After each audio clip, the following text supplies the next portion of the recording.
आज home ministry ने जनगणना का ऑफिशियल नोटिफिकेशन जारी किया। नोटिफिकेशन के मुताबिक सेंसस 2 फेज में होगा।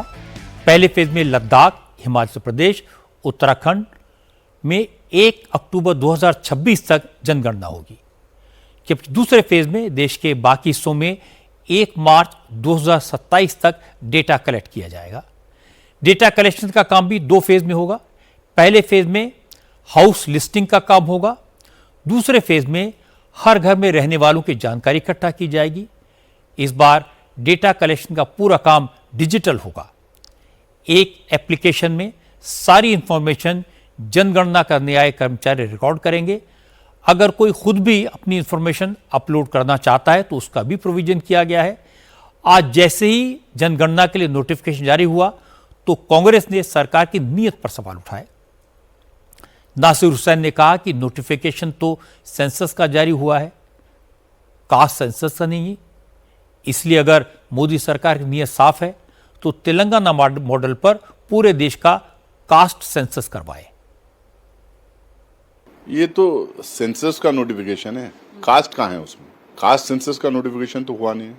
कांग्रेस के इंसिस्टेंस पे कांग्रेस लगातार जो बोल रही थी, दबाव जो बना रही थी सरकार के ऊपर और मोदी जी के ऊपर कि देश में कास्ट सेंसस होना चाहिए और वो कास्ट सेंसस तेलंगाना के मॉडल पे होना चाहिए। उसमें पैरामीटर्स क्लियरली स्पेल्ड आउट होना चाहिए कि हम पता करें, पूरी तरीके से हमारे समाज का एक्सरे करें।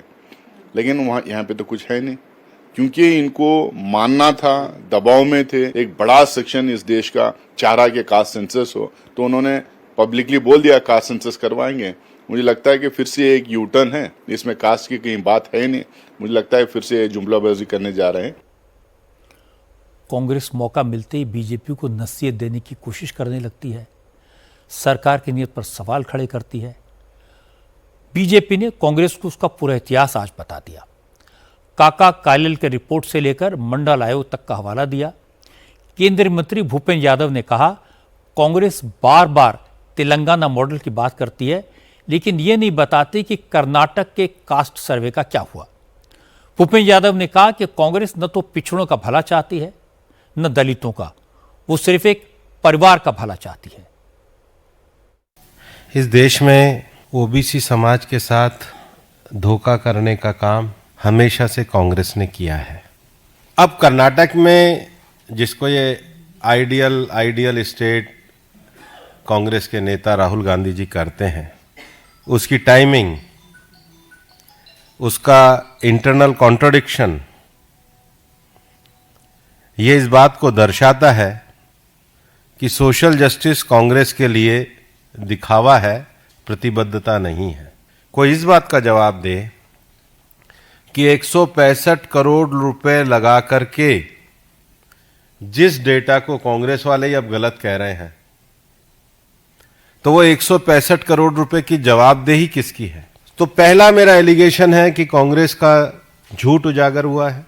दूसरा, ये जो रीसर्वे है, ये रीसर्वे नहीं है कांग्रेस का, ये इनका एक पॉलिटिकल कवर है। ये पॉलिटिकल कवर कांग्रेस कुछ कम्युनिटीज को भरमाने के लिए, कुछ को भड़काने के लिए, कुछ को अपीजमेंट की पॉलिटिक्स में लाने के लिए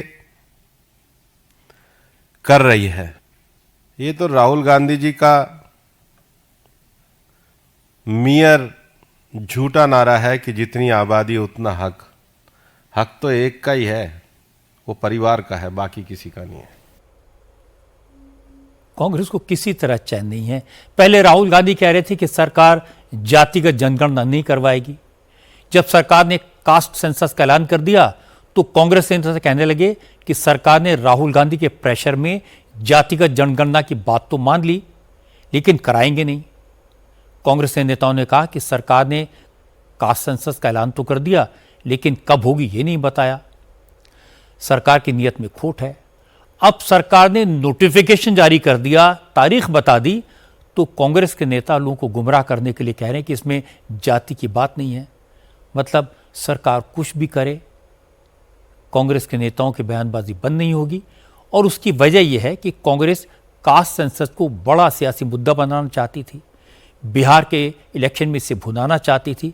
मोदी ने ये इशू छीन लिया और कांग्रेस परेशान है।